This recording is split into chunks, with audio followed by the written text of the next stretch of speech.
Halo, assalamualaikum warahmatullahi wabarakatuh, sahabat sejarah misteri. Bertemu lagi dengan saya, adminnya sejarah misteri ya, sejarah misteri kita ya. Apa yang akan kita bahas kali ini? Oh iya, tetapi teman-teman semuanya, sebelum kita membahas materi malam ini ya, atau hari ini, ada baiknya untuk di subscribe, di like, di follow, di komen, atau mungkin juga di share dan juga nyalakan notifikasinya biar kalian tahu ketika kita itu posting video yang baru, kalian yang pertama kali tahu video terbaru kita. Udah di subscribe belum? Atau udah di follow belum? Oke, anggap aja udah nih teman-teman semuanya. Terima kasih sebelumnya, dan kali ini kita akan membahas tentang wali setan nih. Ya, kalian pasti masih ingat ya, beberapa waktu yang lalu ada seorang ustadz nih, ada seorang dai atau ustadz yang mengatakan bahwa Sunan Kalijaga itu wali setan. Duduk di pinggir kali, menjaga tongkat, sampai berlumut, nggak sholat, nggak ngapa-ngapain, dia nggak jadi wali. Namanya wali setan, katanya gitu. Masih ingat kan ada narasi yang seperti itu? Ya, bisa dikatakan itu tidak mewakili semuanya, kawan-kawan semuanya. Kenapa? Karena beliau, mungkin ustadz tersebut, tidak memahami filosofi pemikiran orang-orang suku Jawa. Kenapa? Karena orang-orang suku Jawa menggambarkan atau menceritakan kisah-kisah Kanjeng Sunan Kalijaga sedemikian hiperbolik, sedemikian rupa, sehingga membuat tokoh yang dihormati itu betul-betul tinggi derajatnya. Ceritanya mulai dari bawah sampai akhir hayatnya harus perfect lah. Lalu kenapa cerita-cerita itu ditelan mentah? Ya karena tidak memahami filosofi Jawa. Yang pertama itu filosofi Jawa terkait dengan orang-orang suci seperti ini. Yang pertama itu adalah sanepan. Sanepan itu apa ya teman-teman? Kias. Sanepan itu kias. Cerita tentang Sunan Kalijaga untuk mendapatkan pengakuan dari Sunan Bonang harus menjaga tongkatnya di pinggir kali dan lain sebagainya. Itu adalah sebuah kiasan. Kiasannya apa? Tongkat itu ditancapkan di pinggir kali. Menuju ke atas itu adalah kiasan dari ketauhidan. Ketika Sunan Kalijaga berniat untuk berguru agama kepada Sunan Bonang, ya Sunan Bonang ngetes lah. Jaga dulu tauhidnya, jaga dulu keimanannya, jaga dulu ajaran-ajaran yang sudah diberikan Kanjeng Sunan Bonang kepada Raden Syahid. Pada saat itu masih belum Sunan Kalijaga ya teman-teman semuanya. Karena Sunan Kalijaga itu ketika beliau dinas di Cirebon, ada daerah sebuah namanya itu Kalijaga, dan disitulah dia menjadi pemimpin umat sehingga dikatakan atau dinisbatkan sebagai Susuhunan Kalijaga. Itu salah satu versinya. Dan kenapa dalam sebuah penggambaran atau cerita orang-orang Jawa, cerita-cerita zaman dulu itu Kalijaga itu sebagai orang yang dianggap mewarisi ilmunya Sunan Bonang dengan cara unik atau aneh atau tidak masuk akal. Betapa puluhan tahun, bertahun-tahun di situ menjaga sebuah tongkat sampai berlumut lalu diangkat wali. Ya, semuanya itu serba sanepan sih sebenarnya. Sebenarnya untuk masalah cerita seperti ini bukan Sunan Kalijaga saja. Sunan Geseng itu adalah murid dari Sunan Kalijaga juga. Ketika Sunan Geseng mau berguru ke Kalijaga pun mensyaratkan, ceritanya nih ya teman-teman, ceritanya mensyaratkan Sunan Geseng itu untuk menjaga titipannya itu di sebuah hutan.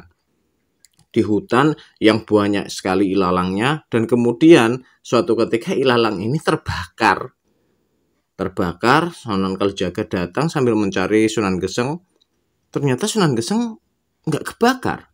Nah, di sini kan sebuah hiperbola, tapi di sini adalah sebuah kiasan. Kenapa seperti itu? Kiasan ketika orang-orang yang dianggap suci, tinggi derajatnya itu harus tampak perfect, tampak harus sempurna. Ini hanya untuk sebagai penghormatan kepada junjungan mereka ya. pada saat itu mereka sangat berterima kasih dengan adanya para waliullah ini, umat Islam, orang-orang Jawa pada saat itu sudah bisa memeluk agama Islam. Dan ini adalah sumbangsih cerita dari mereka nih, kisah-kisah dari mereka yang dalam hal ini dianggap orang-orang suci, baik Sunan Geseng atau Sunan Kalijaga. Bahkan mungkin kalau kita dengar ceritanya Sunan Tembayat pun sama.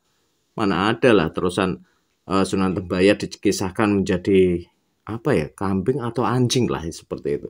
Lalu mengikuti Sunan Kalijaga kemanapun dia pergi, kemudian setelah melihat ketulusan dan ketekatannya untuk mengikuti ajaran dari Sunan Kalijaga, akhirnya dirubah lagi jadi manusia dan menjadi murid Sunan Kalijaga. Ini sebuah kias sih teman-teman.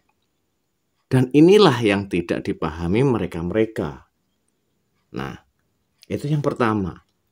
Bahwa cerita-cerita yang beredar di masyarakat tentang Sunan Kalijaga, Sunan Geseng, Sunan Tembayat ini hampir-hampir sama. Hampir-hampir sama, semuanya itu hampir-hampir sama. Membawa personifikasi dengan cerita yang sama walaupun orangnya berbeda-beda. Lalu kenapa terjadi cerita-cerita yang seperti itu? Yang kedua itu adalah mistis. Harus ada bau mistisnya. Orang-orang Jawa zaman dulu sebelum Islam datang sudah kental dengan mistis. Ketika Islam datang pun mistis itu nggak ditinggalkan. Makanya ajaran-ajaran syariat yang dibawa Sunan Ampel, yang dibawa Sunan Derajat, pada saat itu belum bisa masuk kepada orang-orang Jawa. Karena apa? Mistisnya kurang. Mereka hanya membawa syariat. Lalu ketika Sunan Bonang, Sunan Kalijaga maupun Syekh Siti Jenar membawa ajaran tasawuf yang penuh dengan mistis. Nah, disinilah titik balik penyebaran agama Islam itu.